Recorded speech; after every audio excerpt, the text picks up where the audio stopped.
This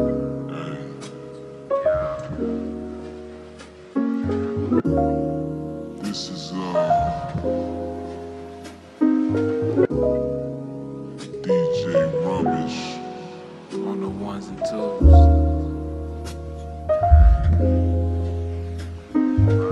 And I just come here to let y'all know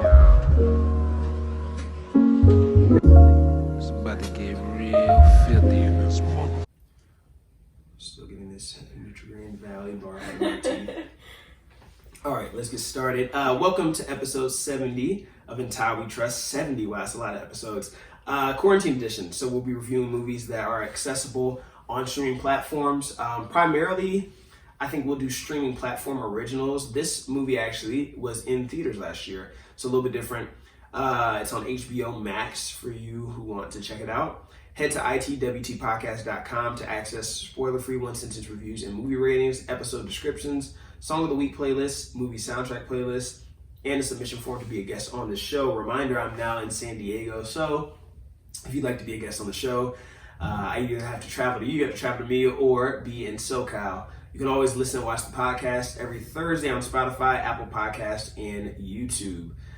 Today's guest is Hannah. What's going on, Hannah? Hello, Todd. Thank you for having me. Yeah, for sure. Very excited to be here. Yes. Hannah was one of my first friends I made here in San Diego. One of the kindest people I've ever met, actually. I feel like, I can't really see you doing anything mean. I don't think you have the ability to be mean to anyone. I can't really picture you being mean. Oh well, thank you. I don't really have a mean bone in my body. I don't think so. Yeah, I'm trying to think of an example, but I don't even know. No, I can't even see. Maybe you had a mean thought towards someone, but I can't see you actually having never go through with anything. No way. I would feel bad for having a mean thought. I feel like that's primarily where I'm at most of the time. Don't think like that.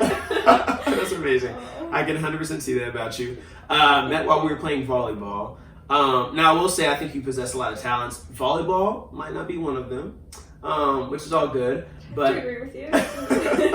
But we still pulled out some dubs while being on the same team. So so it was good meeting you. Great hiking photographer and hiking partner in general. Yes, we did a very fun day. We did. We had an adventurous day when we went hiking. Would be the initial hike we went on, we could not find it. We never found it. We drove up this mountain through the path that was only for ATVs and bikers. We didn't find that out until we got to the top, or maybe near the top of the mountain. Very narrow path for my car, but we made it up and we made it back in one piece. So thank God. And then we actually went to a different hike. That was actually pretty solid hike. Good views. It was very steep, only 3 miles round trip. So it was a good workout. I know we chatted about this before we started recording, but you had a really cool weekend. Yes.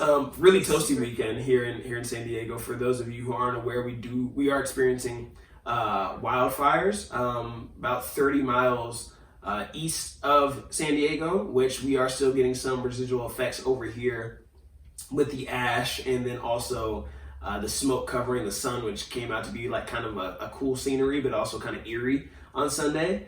You got to go whale watching though. I did. I was on the water all day on Sunday, so kind of Nice. Escaped the heat, escaped the crazy San Diego crowds. Dope. We left from Mission Bay and we went on about an 8 or 9 hour boat trip all the way out to San Clemente Island. That's cool. 70 miles west from San Diego.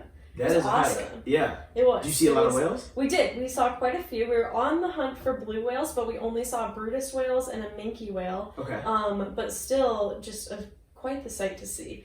They're Is the not same nearly thing? as big, but they're still huge. That's 60 awesome. feet. That's awesome. I would totally appreciate doing something like that. I totally want to. I'll add that to the list. I didn't even know that was a thing until you mentioned it earlier. October Or I think would be the month to go. October, okay. Yes, they say that's that's the Great Migration. Well, Okay. not the Great Migration, Right. but a migration of humpback whales that are coming through. Interesting, okay. The south, I want to say. Not positive. That's pretty cool. I did not know that was a thing in San Diego. You're the first person I heard mention it. I know I've heard about that in Alaska, some other areas, but that's really cool. What was I about to ask you about that? Have you done it before? Was it the first time? It was my first time in Southern California, but not my first time whale watching. I've gone in Hawaii before. Nice. And that's just incredible because it's basically guaranteed you're going to see humpback whales and they're breaching and jumping. Yeah. Super playful. So which is incredible. But we did have one that was pretty curious with the boat and playful this weekend. Really? A minke whale, which I personally never heard of. Yeah, quite a bit smaller, about 60 feet. Okay. Well, that's not that small, but relatively compared to other whales. And it was like swimming under our boat, swimming around us, breached. Did you get some good videos or pics? We got one good video. I Okay. personally didn't take it. Someone else on the boat had a GoPro. I know. I was just. Although I Hannah was a little slow. I wasn't that coordinated. Yeah. Hannah is considering switching over to iPhones. We were chatting about earlier too. So then you'll. Then I would have a video. Yeah, if I had an iPhone, it would probably be video or picture proof I was there. There we go. So shout out to all. Also, I wanted to mention that to all the listeners out here who I haven't met personally yet. I had some friends, so my weekend was pretty cool too. I had 2 friends visit from Chicago, and one of them, their mother, listens to the podcast. So it was just crazy. It's wild. I did not know that I had different, some of the listeners that listen to the podcast, I don't know until, either they'll reach out to me or someone will tell me like, hey, I have a coworker who listens to the podcast, or someone I haven't met before. So shout out to all the listeners who listen and support the podcast, who I've not met before. Really appreciate it and your support. Surfing update I have to give this week. So every week I've been giving a surfing update. This week I actually have a real surfing update. Went surfing this past Sunday. Shout out to Millie and Nick for taking me out and showing me the ropes on the water. It was pretty chilly and I did not have a wetsuit, so it was a very limited surfing outing, and it was also pretty crowded this weekend. But I'm excited to continue to learn and get a wetsuit.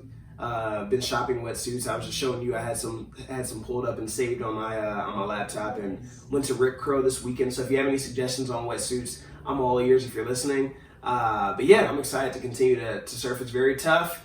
Definitely have a lot of respect for the water and the dangers of the water and the power of the waves. Also, a girl got stung by a stingray while I was there, right by where I was at. So very happy it was not me. Sad that it happened to her. I know that if I get stung by a stingray, I probably will not go in the water again, not anytime soon. So fingers crossed that does not happen to me. Song of the week. What you got for us? Song of the week. Let's see. I have been listening to Don't Wanna by Haim. Oh, yeah. H-A-I-M. Haim. I don't know how you say it. I don't know. I say it differently every time. Every time I Great say band. the name. They're really good. Awesome band. Always coming out with great new stuff. I believe that was an album from 2020. Oh, I'm yeah. not sure. I think it was off their new one. But it's off the new. I don't know if it's off the new one or not. I know that they did just drop a new album that I really love. I love Los Angeles on there, and then there's another song, I think it's called 3 a.m. or something like that. Yeah, 3 a.m. was on that same album. Yeah, so those are both jams that I saved. But I mean, the album in general is really good, and their previous work is really good too. So definitely a fan. My song of the week is Hit Different by SZA. I was talking a ton about it on my personal Instagram when it dropped last week. I knew as soon as it dropped, it was going to be my song of the week. I love SZA. I'm obsessed with her. I love everything she does, and cannot wait for this upcoming album that is dropping this year. So shout out to SZA and Ty Dolla $ign also, and hopefully Kendrick also drops an album this year. That would be awesome for the label and for myself as well, and salvage the rest of this year. So I'm excited. This next round. So for those new to the podcast, every week we do random rapid fire. So it's 8 questions that my guest has no prep for, and see how you answer. Sorry to spring it on you, Hannah, but a little nervous. Yeah, here we go. Okay. It's all good. It's all good. You ready? I'm super Shake it ready. off. Oh yeah, here we go. All right. If you were a detective, who would you want to be your partner? Ooh, who would I want to be my partner?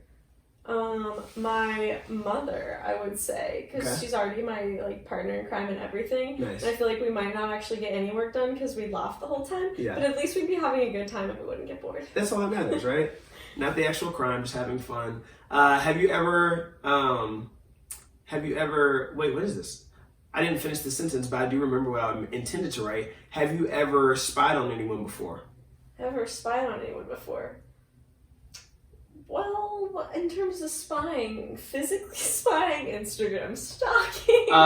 We'll go with binoculars. physically stalking. Physically stalking. No, I cannot say. Oh, actually, we have a cute new neighbor that just moved in. Cute. We call him cute new neighbor boy. May or may not creative. Peek out the door every so often and see if he's hanging out. Maybe invite him over. Nice. Hopefully he hears this. I'll send you the link. To this. Yes. All right, so maybe shout out to finally neighbor after that. Yeah, this is your big break. If someone murdered you, who would be the prime suspect? Someone murdered me? Who would be the prime suspect? I don't know. You have any debts out there? Do I have any pool sharks? Should I admit them? I don't know. Yeah, I don't know if you say it out loud. They might be coming for you. My roommates. You should check them out. We're together 24/7. They would know everything. That is true. Yeah. Oh, is this a sign for help? They better be listening. Yeah, it is a cry for help. It sounds like. If you could live anywhere, regardless of rent and cost of living, where would it be? On a boat. Really? Yes. I did not see that answer coming. I was right off my mind. Wow. That's wild. All right. Yes. I'd definitely be on a sailboat though. I would definitely want to sail. Okay. Yeah. So not like a cruise ship. No, not at all. Like a pretty moderate sized sailboat. Nothing too big, but nothing too small. Maybe room for 4 other people max. That's the most modest answer I think I've ever heard. Yeah. I haven't. Maybe I'll add this question to one that I ask every single week, just out of curiosity. Have you ever spied on someone or been spied on? We already got that one. That we know you spied on somebody, but have you ever been spied on? Have I ever been spied on? Not that I know of. They must be pretty good if they are, though. Yeah, because I haven't found out. Okay, I haven't caught them yet. I hope they're not spying on you. It makes me wonder. Yeah. If you could go back and live in any time period, which would it be? Oh, we were just talking about this last night. But I change my mind all the time. I think I would love to live in the era of flower power and all things hippie. Was that 70s? Was that 70s? Yeah. That's what I was thinking. Yeah. I just love the style. I love the carefreeness. All the flowers, of course. Yeah. Just kind of the go with the I could see attitude. that. I could see in a hippie era. Yeah. Yes. Favorite slushy flavor? Favorite what flavor? Slushy flavor. I've never had a slushy actually. Okay, this is 2 weeks in a row. This is insane. You and Kayla both have not had slushies before. Or she said she didn't really drink slushies. Have you never had a slushie? An icy? I think I've never had an icy either. How's it? Well, actually, an icy I think I have had. When we were younger at the movie theater, actually, they had the icy machine and you could mix the flavors, but I'd only ever had it at the movie theater. What 2 flavors would I always mix? One of them was a funny brown color and then the red or the blue one. Okay. I wasn't even sure. I think it was just the idea of having one. Have you never had a slushie? I think I went to 7-Eleven for the first time when I moved here. That's insane. Yeah. What's going on? Where are you from again? Montana. Montana, that's right. Yeah. Yes. Do they not have them there? I honestly don't think they do. They might have it in the bigger city, but we don't have them in Bozeman area. That is crazy. Wow. If you had to rewatch the same movie for the rest of your life, what would it be? Oh, the same movie? Pirates of the Caribbean. That was a wild. that was quick and it was a wild answer. I do like Pirates of the Caribbean, but I feel like it doesn't. That's your jam. It doesn't get old. Doesn't get old. Yeah. Or the Iron Man movies. They also don't get old. I feel like. Okay. I feel like I could sit down and watch them at any point in time. Yeah. Something. Yeah. Yeah.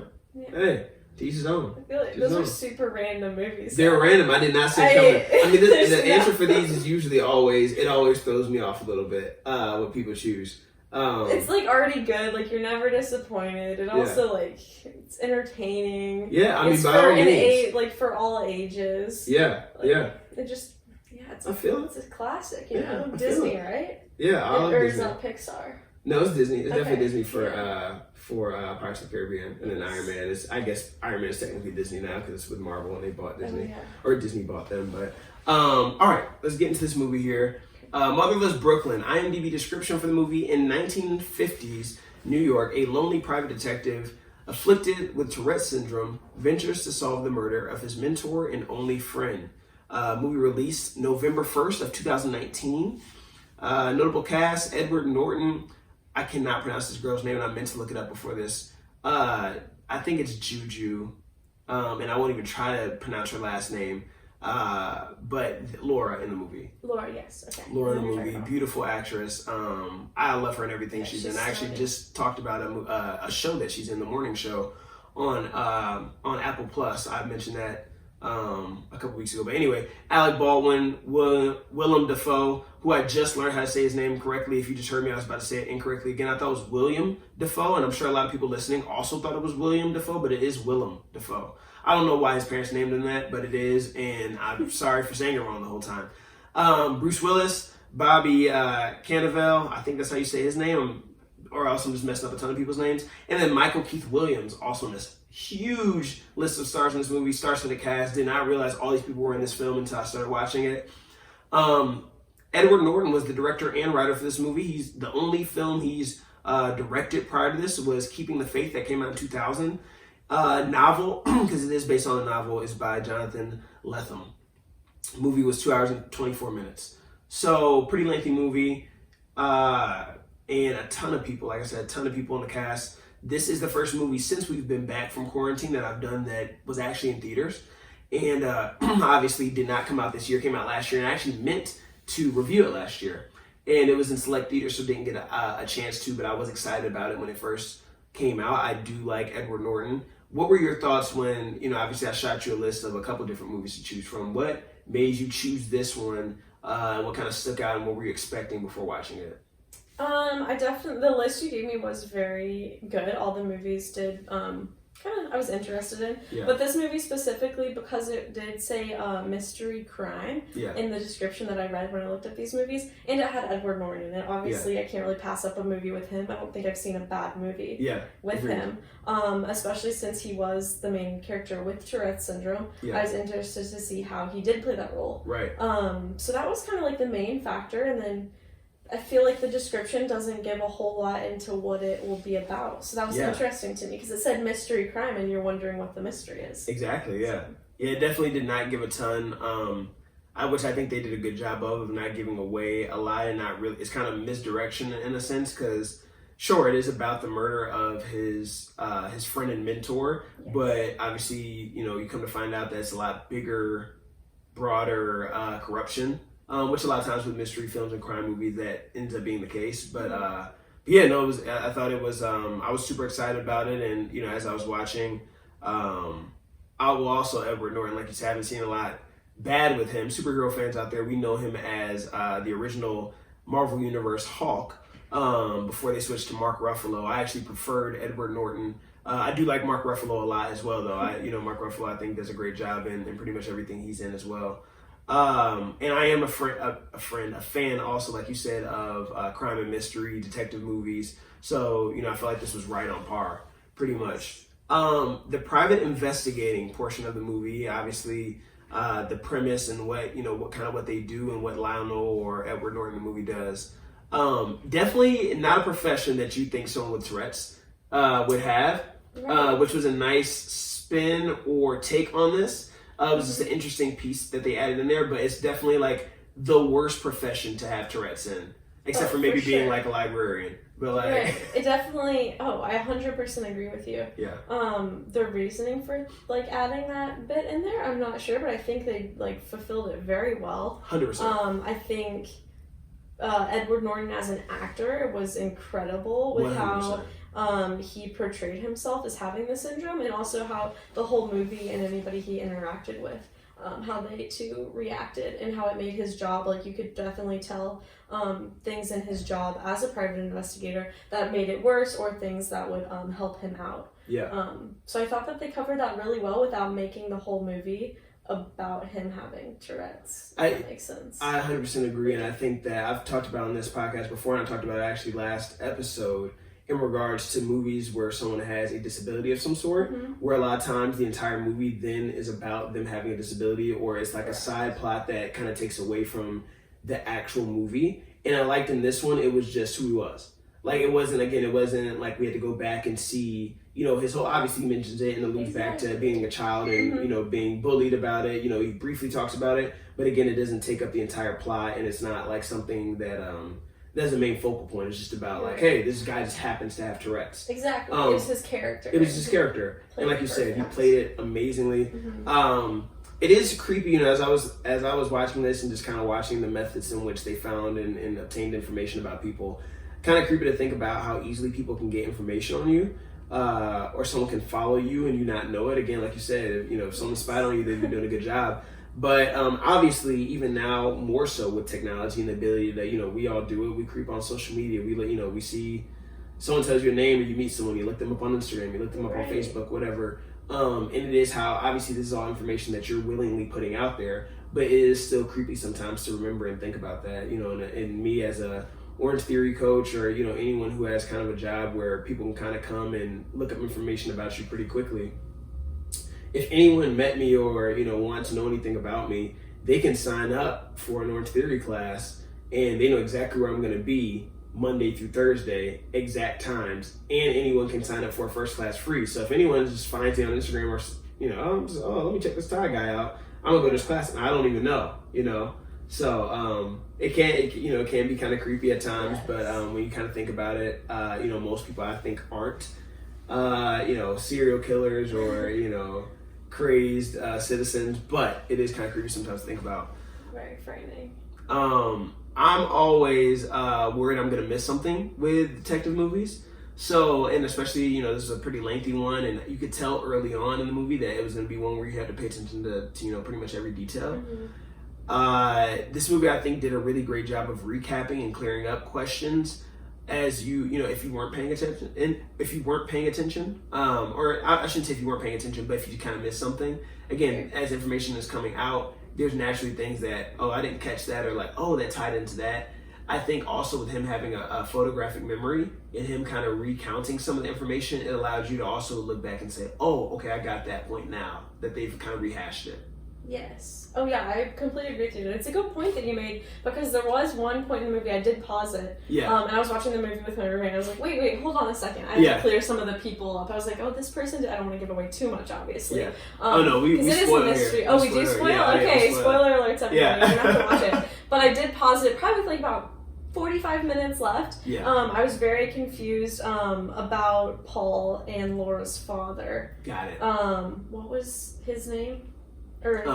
He was killed, unfortunately. Yeah. But some of the names started confusing me, and then you're like, wait, he's related to her. You definitely do have to keep an eye on it. But he did a good job. I think 2 minutes later, he actually went back and answered my question, Edward Norton himself.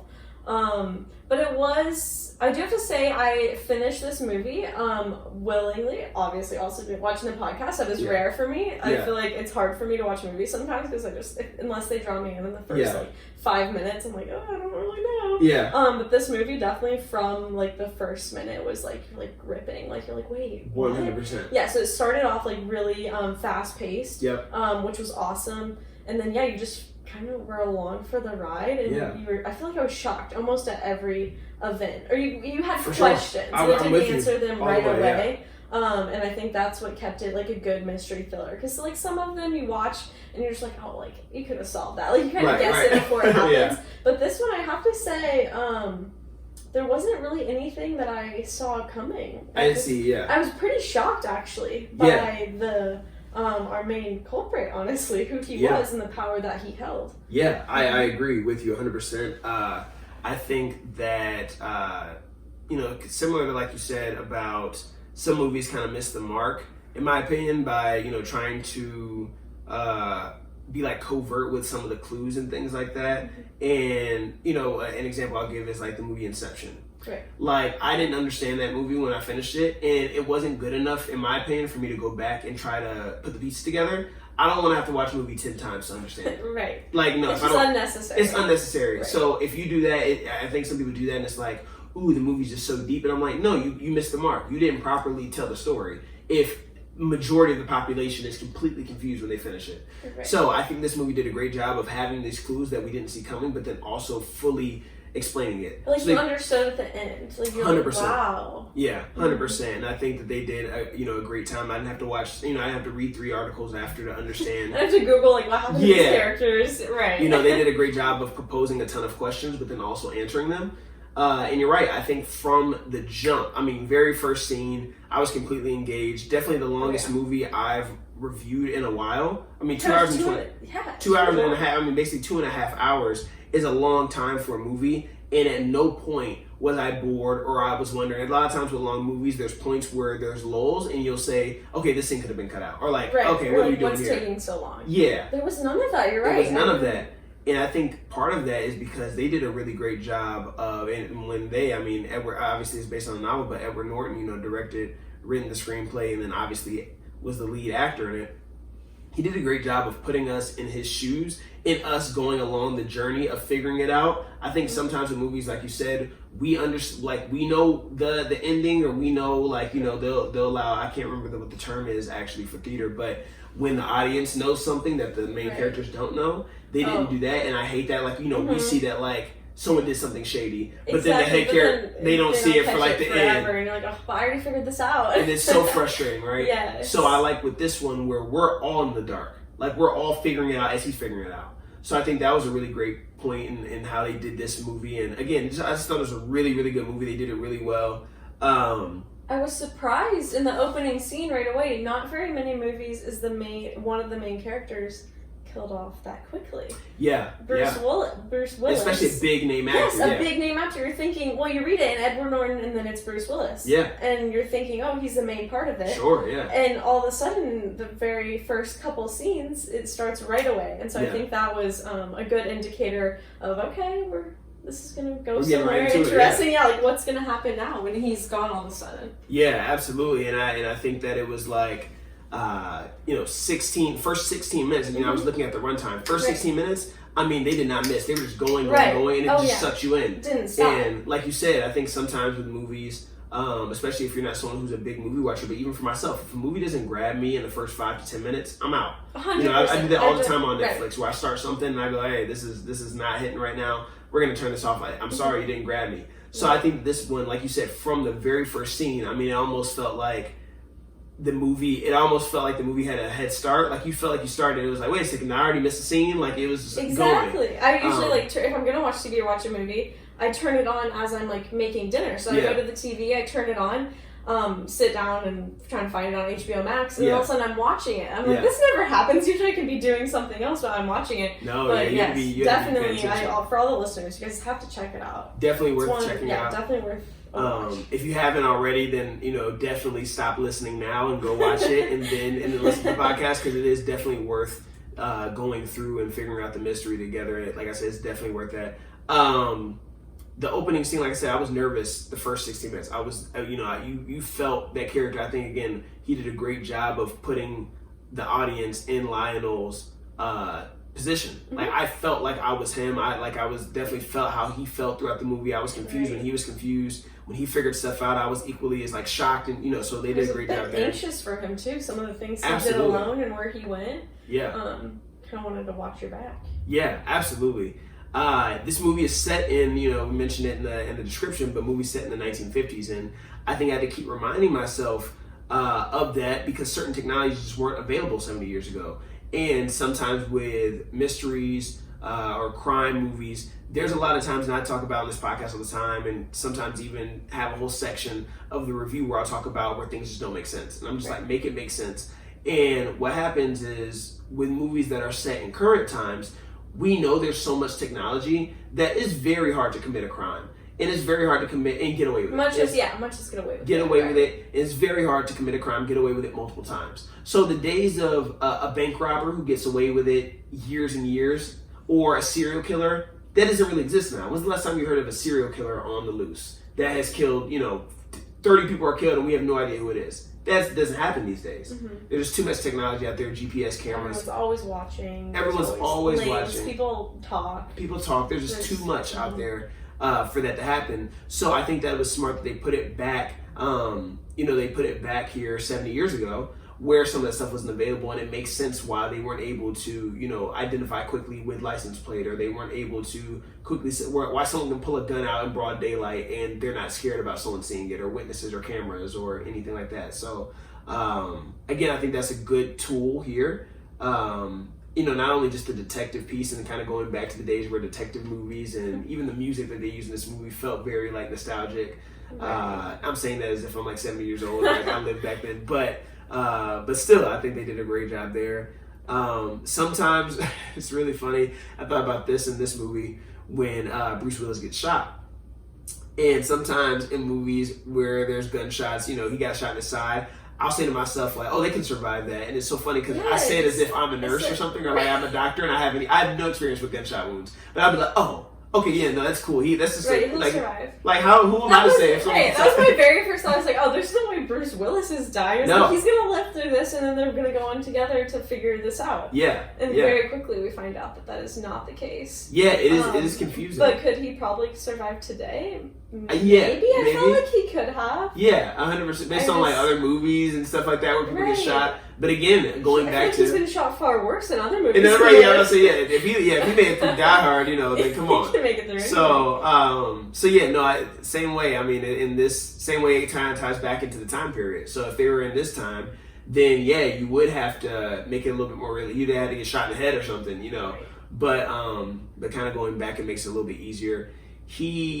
There was confusion for me. So I read the IMDb description before I watched the movie. So I knew that someone was going to die. Right. And pretty quickly, because of the situation they were in, I was like, okay, it has to be Bruce Willis, but like, also, it's going to be Bruce Willis? Like, it was almost like that confusion of like, wait, so like, is he going to die here? Is it going to like happen? Like, no way he's going to die in the first 10 minutes of the movie. Like, maybe he'll die later or something like that. And he gets shot. I'm like, maybe he'll survive this thing, then die, or maybe it'll be a different guy. Just because he's such a big, kind of thinking through, he might be the biggest name in this, right? Right. Willem Dafoe, maybe, but like also even Alec Baldwin was. Alec Baldwin is high, yeah. Yeah, but like compared to Bruce Willis. Bruce Willis is Bruce Willis, yeah. So right. I would say he's the biggest name in this movie. I feel like reading that cast list, he's the first name that you go to. Edward Norton, obviously. Yeah. Like, a couple like movies speak out. But Bruce Willis, you just immediately are drawn to. Yeah, absolutely. So he did a good job. And like I said, something I had been talking about, I mentioned it earlier, but something I've been talking about a lot on the podcast recently. I think just because I've been doing, I don't want to say lower level movies, but with streaming movies, sometimes the quality isn't just amazing. But just realizing how important writing is. So shout out to obviously the original author of this. The book that this movie is based off of, but then also Edward Norton converting it to a screenplay on, proposing questions that then get answered and are tied up by the end of the movie. Because that is a very tough thing to do, is to have all these moving pieces and moving parts, and then also not leave any cliffhangers at the end. Because there's a lot of plot holes in a lot of movies, and it's very easy to do that when you're trying to create a movie and tie it all in at the end. Right. And have the foresight. Yeah. And I personally don't love when a movie ends and then I'm left to kind of interpret what happens. Yeah, I would rather them show me what happens, or at least give like a little bit of insight. It's like, oh, this is how their future went on to be. Yeah. And I really, I enjoyed the ending of this movie. I thought it wrapped it up good. I didn't have any questions. I was like, wow, this was like a really good movie. Yeah. It was also interesting to see, though, because it was based in the 1950s, how big a part corruption played then as it does in every time period we can kind of see. Yeah, I was totally going to talk about that. So, going to, I guess we'll start with Moses Randolph. So, in the movie, Alec Baldwin's character is kind of the source of all the corruption and kind of the head honcho here, the, head antagonist. Who is moving all the parts that are against Lionel's character, and ultimately who killed Bruce Willis, or Frank in the movie. That's his name, right? Frank. Yes, yeah. Frank was Bruce Willis. So I knew what I thought was funny, kind of related to his character in the movie. When they first showed him, they showed his back. So like for the first, this was an interesting thing too, storytelling tool.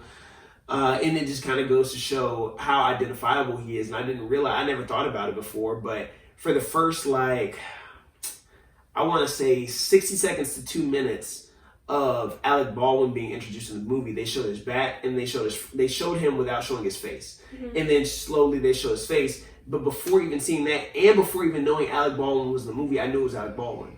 So I saw his, I was like, okay, Alec Baldwin. Because he has such an identifiable, I guess, back of his head and his stature. So I thought that was interesting. I really wanted him to die by the end of the movie. So you kind of thought he was going to. I thought he was going to. He would be the next victim, either from, maybe not necessarily from Lionel, but some way. Some way. Going to be affected by because you think, okay, bad guy dies. Right. Again, I think that they wrapped it up perfectly at the end and realistically. because I do enjoy when movies are realistic. Great. You know, let's be realistic here. You know, if that in that same situation now, no, the low end private investigator who just happened to figure out this crime is not going to pull up on him. You know, the most powerful guy in New York City and shoot him. You know what I mean? Exactly. That's probably not going to happen. So I think I like how they kept it realistic. I think it's just kind of scary, and we'll get into kind of all, you know, kind of what you're talking about with the different like social and world issues and issues with our, you know, specifically in our country right now and what happened back then, and then, you know, kind of how his role in all of that. But it is scary to think there's a lot of men like him in the world. There's a ton more than we can probably imagine. Yeah, there's a ton of Moses Randolphs in the world right now, and this movie obviously came out last year, and again, this topic is very relevant 70 years ago just as much as it is now, but then, you know, obviously everything that's going on now with social justice this year, it was crazy to watch this movie now for the first time. It was an interesting time period. I wonder if we would have had different reactions and thoughts if we did watch it last year in theaters, just based on the current events of everything. Sure. But the theme of it, I thought, was very, I don't know if relevant would be the right word. Now, this year it might have been relevant, but when they made it, I don't think that was their intention. No, I don't think it, I definitely don't think this movie, when it was made, was meant to be social commentary. And obviously there's social commentary in it, but and obviously it's based on a book too, so it's not like the book did that with the intention. I don't think that wasn't the focal point, I guess is what I'm trying to say. Yeah. Obviously it cannot be ignored, and it is a part of the movie, but I don't think the focal point was racial injustice. I think that was just a piece that naturally happened. You know, it's happening now, but very much was happening in the 50s. Oh, very much so. And every decade after that. And every decade after, just, you know, it's gotten better. You know, it has gotten better, but still a ton of issues and baby steps for sure. Especially in the movie, in their language too. Yeah, you could definitely tell it was not in this era. No, absolutely. Like, not just like their clothing and their cars. Yeah. But the way they spoke to one another, the language that they used, how they went about things, like in general, like meetings and. Absolutely, definitely in the 50s, and definitely when racial tensions were about to come onto their height, I guess, for that century in a way. I don't know if I even say the height, because it's just different. It's just different. You know, there's a lot of racial tensions, and even now there is, but it's not even so much. I'd like to say it's gotten better, but it's just changed. I guess the fight has changed in a way. But anyway, with him, I was having a conversation, and I was thinking about this movie. I've had a conversation with a few people. I feel like more this year than any year, and most recently with my mom, about how I think that anyone who is given power will abuse it. I think with anyone who's given a significant amount of power will abuse it. Now, I think the degree in which they abuse it and how they abuse it is different. So my point being, I think if someone's given a lot of power and enough power to where they can get away with wrongdoing and know they have no consequences, will use it to satisfy whatever vice they have. Now, someone's vice might not be necessarily that bad. So, I mean, people have different afflictions. So maybe some people are alcoholics. Maybe some people are drug addicts. Maybe they're sex addicts. Maybe they're pedophiles. You know, there's a lot of people in high places who are pedophiles, and we've seen that abused, you know, in a lot of different ways, horribly. Very recently. Maybe some people, you know, are liars. Maybe some people are thieves. They embezzle money. So my point is, there's a lot of different vices that people have, and sometimes they're not necessarily as toxic as the ones I just named.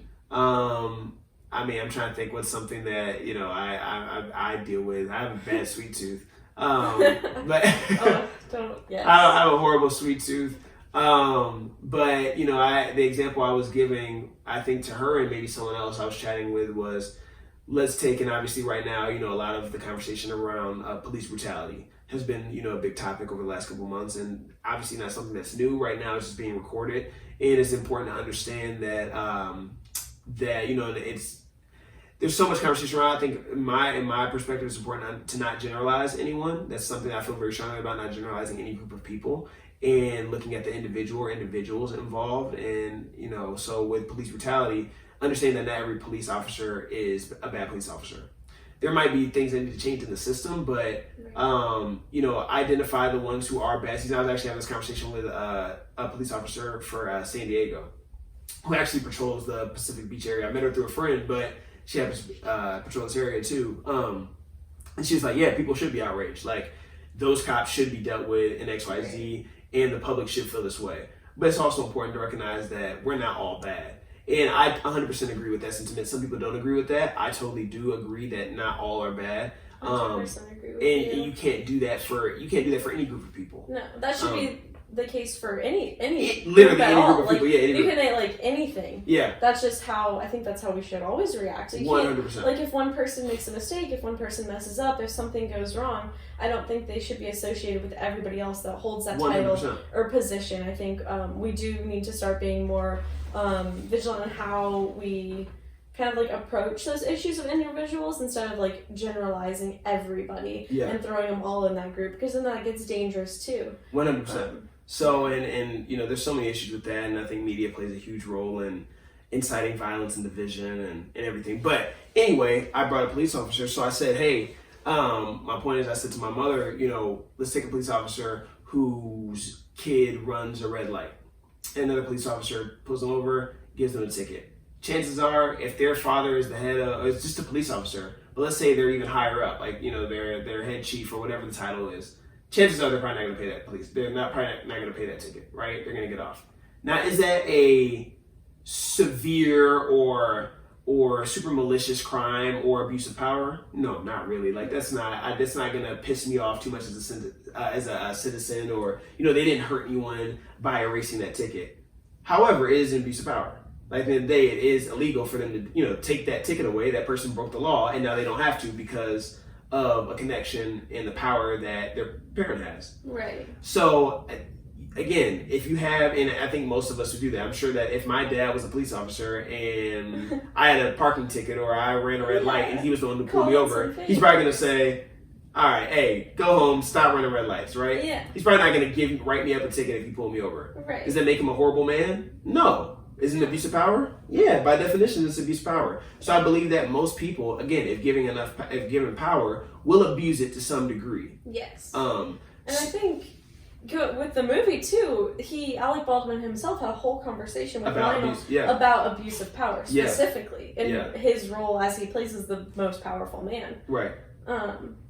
Yes. Yeah. So I thought that was really interesting, and him kind of going in and saying, "Hey," he was basically saying, similar to what I'm saying, except for it just was a very, very disgusting example he gave in this movie. It was uncomfortable to listen to, honestly. It really was. Because, like, I feel like he had very vulgar language in that scene specifically. Absolutely. And in this scene, one of the things that he mentions, amongst other things, is that he raped this girl who ends up being, you know, Laura's mom or whatever. But he raped a girl, and he was basically saying, hey, I have the power to, like, if I want to do that.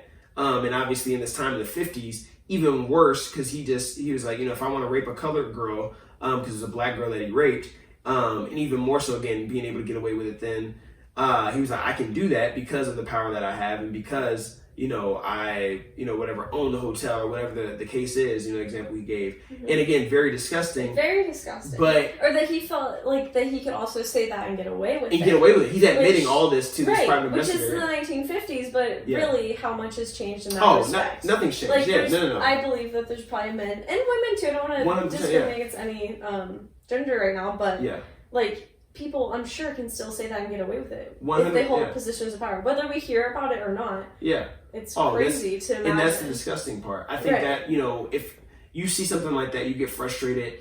But it's not, you know, I'm not watching, you know, Thanos go on a rant in Marvel talking about how he's going to get rid of half the population. You know, it doesn't really incite a lot of like emotional response because it's fake. You know, we know that there's no alien out there that can just snap his fingers or we don't think and get rid of half the universe. 2020's not over yet. I'm about to say, fingers crossed, right? Yeah. But with this, it's relatable because you know there's probably a ton of men like him who feel that way. Oh, so, of course. Especially people in power. And it's like, this was, we keep saying, it was the 1950s. And they were saying, like really nothing has. And for them to bring up such like a powerful kind of, I don't know what necessarily category you put that under. Yeah. But that's a topic as well as it was then as it is now. Yeah. Like, that's kind of bizarre. Whether they feel like it was made in 2019, so whether they put it in to kind of appeal or kind of help incorporate modern times or not, it I don't think they did. I honestly don't, and I don't know. Again, I didn't read the book, so I can't say what things were added, what what wasn't. But no, I think that this is it's definitely a topic or an evergreen topic that can always be brought up, and that's not going to change. I don't think that. There's always going to be evil people in the world, right? Correct. There's going to be evil people.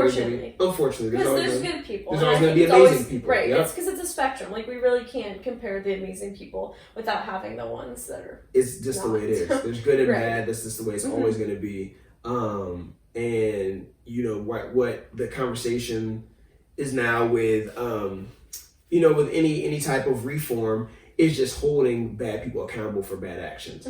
But trying to get rid of bad is impossible. Right. But there's always going to be both. And again, the way you abuse power might change, but there's still going to be people who abuse power. There's still going to be people who use power for good. Like, always. It's always going to be that way. Yeah, so... we can probably lessen it or try to make it more, but... Exactly, yeah. You try to reform it so that the people who do bad have more consequences or aren't able to easily get away with it. But yeah, so I just thought that was... people who do good also are recognized more and their actions are seen more. Yeah, absolutely. I was thinking right now, I feel like that's really hard to find any good right now. Yeah. Not necessarily good, but find people who are getting recognized for it. Oh, or seeing actions like, oh wow, like look at this, and it's the littlest things too that can be highlighted that just aren't. Oh, absolutely. I never watch the news, so I never. I agree. I have Twitter, which is my favorite social media platform, and how I get a lot of my news, and sometimes it's Twitter's a nice place because obviously there's a ton of like stupid stuff on there and a lot of funny, humorous things, memes, funny takes on actual news. But I think it's a good place to get a lot of bipartisan news because you get it from both sides. Yes. And then also some information you get, it now prompts you, if it is a joke, it prompts me to go on and do my own research online. So it's an interesting place and an interesting platform. But yeah, I think, I've never been one to watch the news growing up, and I don't even have cable. I have just streaming platforms, but I never even seek out news now. Which is different from the generation prior to us. And I know some people my age still do watch the actual news and read newspapers and things. But most of it's negative. Yes. Most of the news is negative. Which is hard. That's like just another stressor to us right now. Yeah. Causing more anxiety and just stuff that you don't want to hear. Yeah. And who knows what's really true and what's not. Exactly. So I agree with you. I don't seek out to watch the news anymore. I don't think it's worth like the mental exhaustion personally that it has on me. Yeah. I think like I take, not too personally, but I definitely feel fully invested when I'm watching it and feel too much for what's going on. Yeah. And that's like a big energy toll I feel like that takes on your life. For sure. Yeah. It's not adding anything to it. Not for me. Yeah. Definitely not for me. I've never been a news watcher.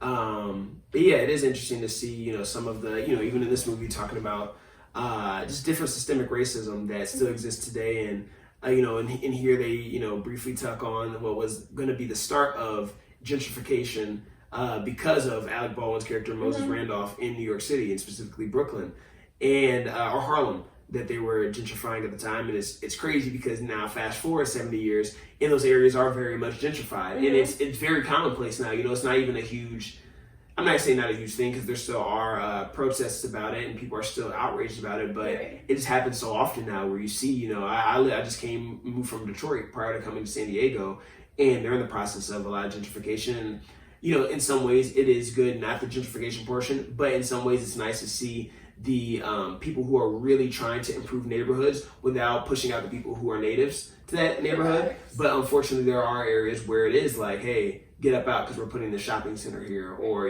this trendy coffee shop, and people who aren't actually respecting the heritage and the people who live in Detroit and who have always lived in Detroit. Right. So it needs to be like a mutual respect thing, and I feel like 100%. if it was approached as like they could work together, I feel like a lot more could be done. Yeah. And like people would be more open to listening or working with one another. But. So it is crazy, but just looking at this movie and them kind of going into some of those issues without that being the focal point of the movie. Edward Norton's character, like we said, I feel like he did a really great job playing his character. Huge props to him playing a character with Tourette's. I can imagine that would be very difficult. It's sad to see that people who, who dealt with different disabilities, and this being one of them, were treated like animals, or treated like outcasts. so many years ago before they had names or before they had it was a diagnosis. Exactly. It was in the 1950s, and they didn't know what Tourette's was. Well, I don't know medically if they knew what it was. I can't say that. But in the movie, it did portray it as no one knew what this syndrome was. They didn't have a name for it, and he was teased for it.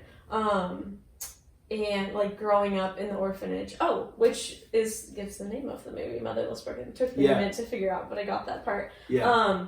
But yeah, and everyone kind of had a different reaction to it. I know Laura, she really respected him and was very like kind and being like, it's okay, like I understand. She didn't ask any further questions. She didn't tease him. And then of course Bruce Willis was like playfully teasing him. Like they got along with one another. He never said anything in a hurtful or harmful way. And then obviously we had our bad guys. Quote unquote, that did tease him for it and kind of use it against him. And call him names, which is unfortunately still happens today. But there, you kind of saw all spectrums of how someone with that disability could be treated. And I think it was interesting to see how people react. It's interesting to see how people treat other people when there isn't social pressure to treat them with respect. So obviously there's certain things now that like obviously we would never publicly ridicule. So I like to say obviously, but obviously there still are people who would, but it's not socially acceptable. Back then it was socially acceptable for them to ridicule him and not face any backlash. Nobody cared. They could do whatever they wanted. Exactly. So it is cool to see the people like Laura in the movie who still showed him respect, even though if she didn't show him respect, there would be no one bat an eye at it. So really showing someone's true character. And he also was very open about it with himself. Like he did a good job of he was very aware of it and didn't try to purposely hide it. I mean, unless he was working the case and had to stay quiet, he knew what could help it. But he was just like, yeah, totally, like this works against me a lot of the time, but it also can help me in terms of like his organization and picture or photographic memory and stuff. So it was cool to see both sides of that and how, he was very gifted, but how Bruce Willis, even if it was for his somewhat his own selfish way, can kind of hone those skills and find a place for it. If someone gets killed though, I will say, if one of my friends gets killed and I feel like they're wrapped up in something like crazy or above me, I'm not searching to figure out. I'm not searching to see how you get killed today, because in my mind I'm like, okay, you're about to get me killed. Like, it's crazy that Lionel did not get killed to this point. And I was very surprised. There was many times that he was being watched by Tony. What would you? By Tony, and Tony ended up being on, like, kind of working for them, keeping tabs on him, and they grew up together in the orphanage and worked at the same I knew Tony was going to be shady. Right, at the very moment, he's always shady in movies. With Frank's wife. I knew, at the moment that you saw them together in that first scene, you knew that something was going on and you were angry about. But it is shocking. But Lionel, it highlights Lionel's character even more. That he was willing to go to those lengths for Frank, and then of course we saw at the very end that Frank would have done the same for him. Because he did leave him the deed for the house. It's the cool lake house or whatever. Beautiful, wherever it was, and the information on Laura. He didn't give that out. He knew Lionel. He always trusted Lionel from the beginning, and we knew that from what he said, but we didn't really see it play through until the end. So you weren't really sure if, is he just saying this? That was cool to see, to kind of see their relationship and understand their relationship through the lens of Lionel after Frank had passed. So that was kind of cool too, for him to kind of recount his upbringing and his connection with Frank. So you kind of wondered, when he first got killed, they only had that one interaction together. And you didn't know how close they were at that point. You kind of saw he came to him directly and was like, hey, Lionel's in charge. I trust him. He knows what to do. But still, like that, he could have reacted like that to anybody, as far as we knew 5 minutes into the movie. I thought they did an amazing job there. I thought that they did a great job with just the description of the movie and the way it played out. Again, they used every 2.5 hours strategically. There were no flashbacks, which I feel like, I'm not knocking flashbacks, but flashbacks are sometimes kind of a lazy way to just like, boom, we're going to show you all this stuff, this information, so that we don't have to address it again. Boom, everyone knows. Where with this, there weren't flashbacks. So everything that we knew prior to the movie was just was just natural dialogue with Lionel and his character. Lionel and himself. Yeah. Mm-hmm. So that was kind of cool to kind of see, that dialogue kind of play out in his narrating of the movie without there needing for like kind of these, I don't want to say cheap tricks, because again, I'm not knocking flashbacks. A lot of movies use them as a device, and that's fine. But yeah, I just thought that was kind of a creative and well thought out and well planned movie. Like, it just was really well written. Everything was explained very well, but without being too straightforward. Yeah, it was it wasn't telling you, but it also wasn't making you question it. Absolutely. I am a little upset that he was able to get Laura, though. I was like, no way. No way. Really? The first scene that they danced together. Yeah, I was like, all right, at the club with a little bar. Yeah. I was like, really? I was kind of surprised. I was like, I can see it. And then you knew he was going to go to all lengths to save her. After that, he was smitten after it was interesting because after he met her, every time he was around her, he really didn't have any bad symptoms of the Tourette's. Yeah. It kind of, and made you wonder, like, oh, does being around her like calm him down? Is that helpful? Yeah. So it was very interesting. Crazy. And I mean, he didn't, like, from the jump, I felt like she was kind of into him. Like, it didn't take much. It wasn't like he saved her life and then she was like, oh, I fall for him. Like, prior to even really knowing who he really was and the danger she was truly in, she was kind of into him. She was, and he had lied to her. Like, she didn't even know who he was. Yeah, he was not honest with her. How was? I was like, no way. He's able to get her. I was saying audibly sitting here on this couch, no way. I was like, no, this could not happen. Like when they were about to kiss, I was like, not in a million years, right? But yeah, so I thought that was funny. I do like Edward Norton, and he was a character that we all loved. I felt like watching. Again, you felt like you were his partner. Like, as you're watching the movie, you kind of were very drawn to him. Yeah. You wanted the victory for him. Absolutely, which I think is a huge piece with any protagonist. You want to be rooting for them so that you're engaged in the movie. Bruce Willis's character, just very smooth. He was only in there for a few moments, and even though he did end up getting killed, just a very smooth character and true to his name. Or true to his description or how they looked at him and being the head of the organization. Obviously very, what am I trying to say? Definitely a sleuth with how he put that information together and how he hid it from them, and then knowing that Lionel would be the only one to get it. He went in there knowing that he wasn't going to come out. It was very possible. You got to have backup plans. And he didn't directly tell Lionel that. No. He told Lionel the plan of the day, but nothing farther than that. And we have to think Lionel probably didn't know anything more. Right.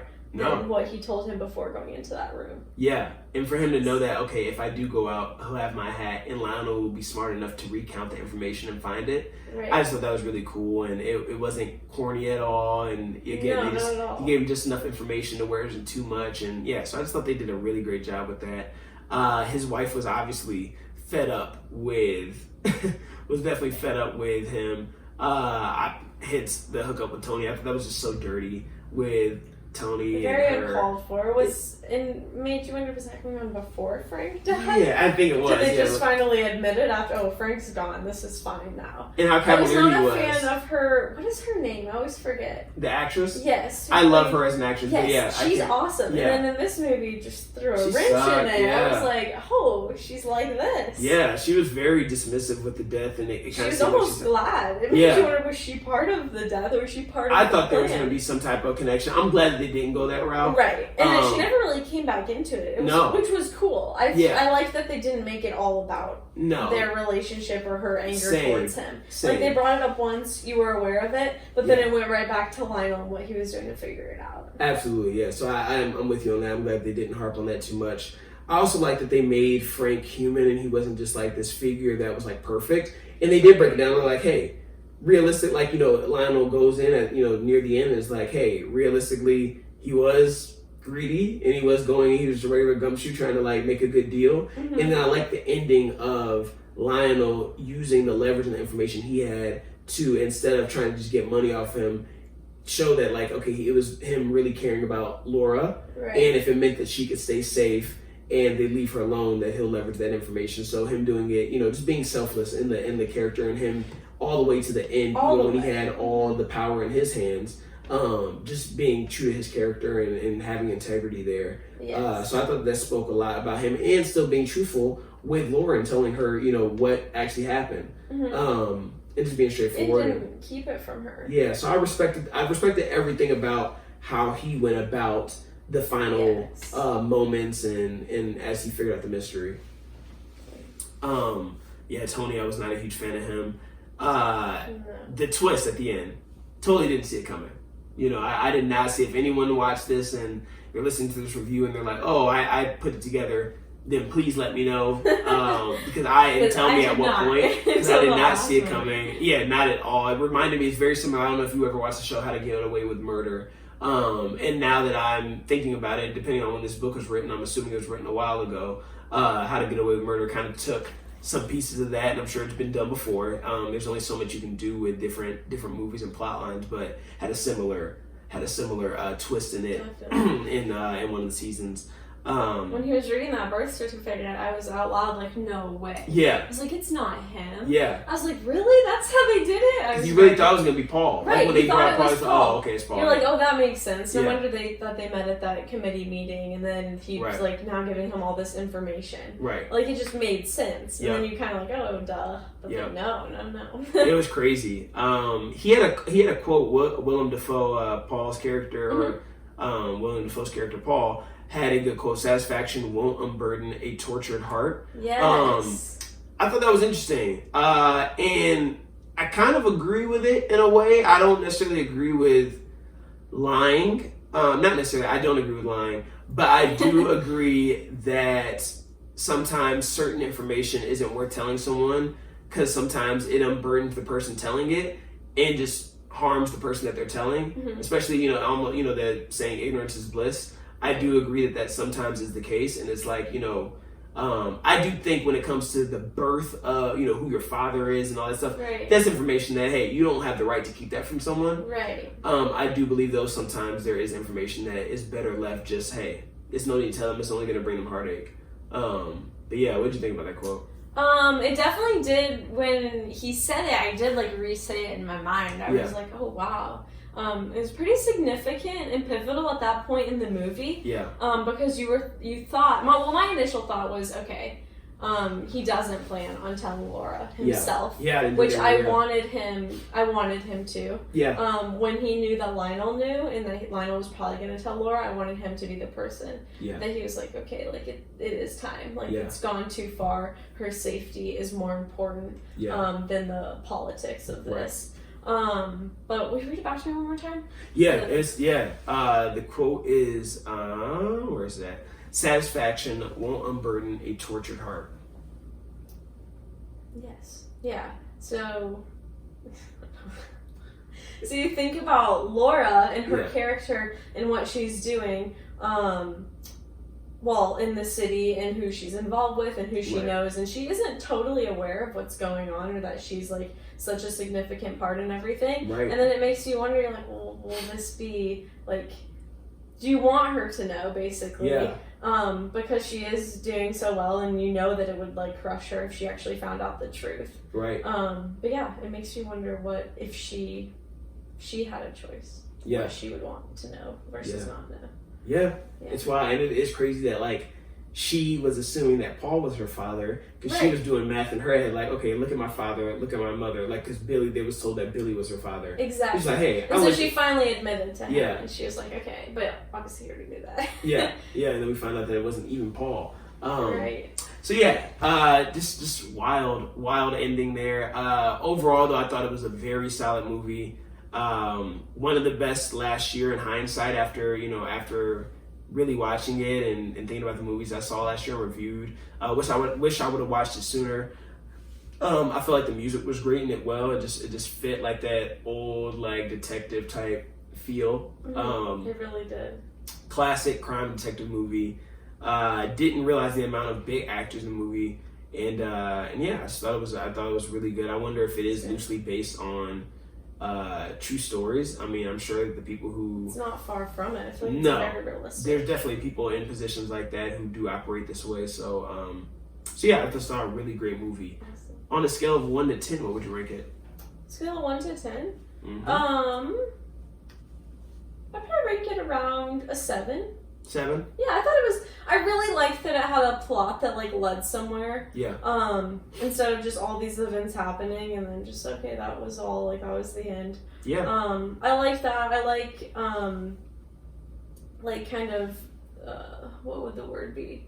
Not purpose. The lessons that it gave us throughout, and the different characters and their troubles and how they dealt with that and how they went through things. Yeah. And then also for the name, I really, when I first read it, Motherless Brooklyn, I was like, that's like an interesting name, and I wasn't quite sure why they named it that, and you didn't know right away. There's not a lot of movies, I read the title and I'm like, what does that mean? It's usually, about, you figure it out. Right, you figure out, or it just is like super obvious, but this one I didn't, and then you don't really find out till probably halfway through. Yeah. And that made me really honestly like the movie a lot more, because it wasn't just speaking about Lionel, it was speaking about everyone he worked with, but also Laura and the other women she worked with. She did obviously have a mother, but had died like very early on. It's true, yeah. And so a lot of the characters were motherless, very sad. But that, I don't know, the name just was really, it made me like it more, which I know is like a really minor detail,